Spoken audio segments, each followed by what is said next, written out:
What we've done here in the name of stimulus is actually create an unrestrained, unsustainable spending bill. And since the year 2000 or so, it's very important to note that the federal government has actually grown by about 60%. We've been on an 8-year stimulus run in the name of spending, if you will, and yet we remain in economic straits at the moment. I think this is very important to point out because the other problem here is the massive amounts of debt that we're going to compile if this bill should be passed. Debt that is unpaid for, the stimulus bill not being paid for, will be passed along to future generations, children and grandchildren, or it will be sold, the wealth asset value of this country sold overseas to foreign debt holders, or it will come out in other forms of taxation such as inflation, which... Just reclaiming my time for a second, you're talking in kind of economic terms, but further, what does that mean to the average person in our district? It means a lower standard of living, doesn't it? It means that you can't make ends meet. It means you're not going to buy the food you want to buy. And I yield again. Inflation is a very regressive form of taxation, particularly among the most vulnerable among us. And with that, let me say, I don't want to see any family experience unemployment, any business take a downturn, or any family experience a foreclosure. And with that said, I think it's very, very important that we work very hard to get this right. A plan that makes sense, that maximizes economic productivity through any type of new governmental policies that we set, but a plan that is also potentially paid for over time, and that does have some new bold ideas in it. One of the problems here as well, though, is that much of the spending is targeted to states. In some states, like Nebraska, we've been very fortunate to be insulated from these larger downward economic trends. We have a strong ag economy that is hitting some bumps at the moment, but nonetheless, we also have a set of values, if you will, where people work hard and take responsibility for themselves and care for the neighbor. Businesses as well as our citizens have made prudential decisions about both buying and lending, and we haven't suffered like the rest of the country in this regard.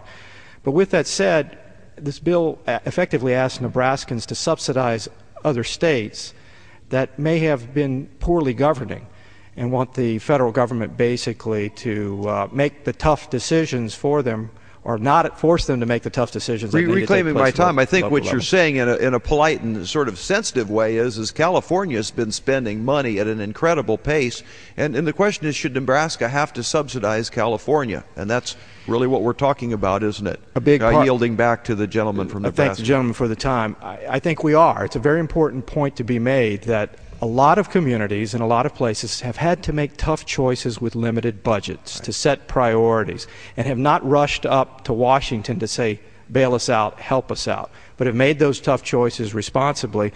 And it's places like those, like Nebraska and other places, that I fear are subsidizing other places that have not performed admirably in terms of governance. Another point here is I think there are some bold, new, innovative ideas in this overall package, and I think they could be potentially considered as standalone measures.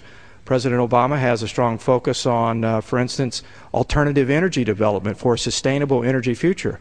This economic crisis was precipitated by, you recall, a very high spike in energy cost, which accelerated other difficulties in the economy. But we've almost forgotten that now. Can you imagine where we'd be if gas was $4 a gallon right now? So we've dodged a bullet there. But trying to get underneath the question as to what our real economic vulnerabilities are, including our overdependence on foreign oil and fossil fuel in general, is an important policy consideration. So there's some admirable components here that ought to be considered as a part of a reasoned stimulus plan that has a payment schedule for it, or standalone separately. So we don't want to stand here and simply oppose everything in that regard.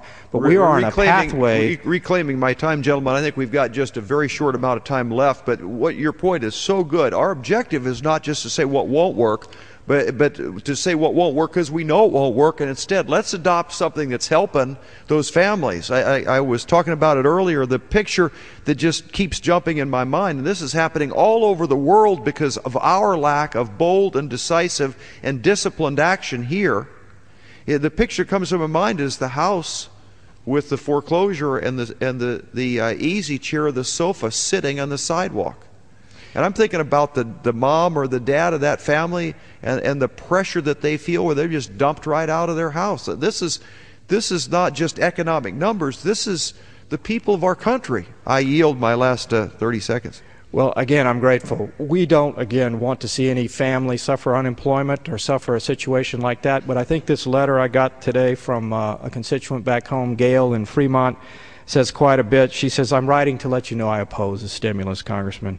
I'm opposed, she adds, to the overwhelming debt the government is all too willing to place on us with no long-range plan for getting us back on stable ground. She goes on, what is the federal government doing without during this emergency? She says, in my home, when there's no money, we do without. We don't spend money we don't have. I'd rather tighten my belt for a time than to live the rest of my life under the burden of increased taxes for this bloated stimulus package. Unrestrained, unsustainable spending is at issue here, and we need to maximize economic productivity through smart thinking about what really is stimulus. Reclaiming my time. Thank you, Mr. Speaker. Thank you.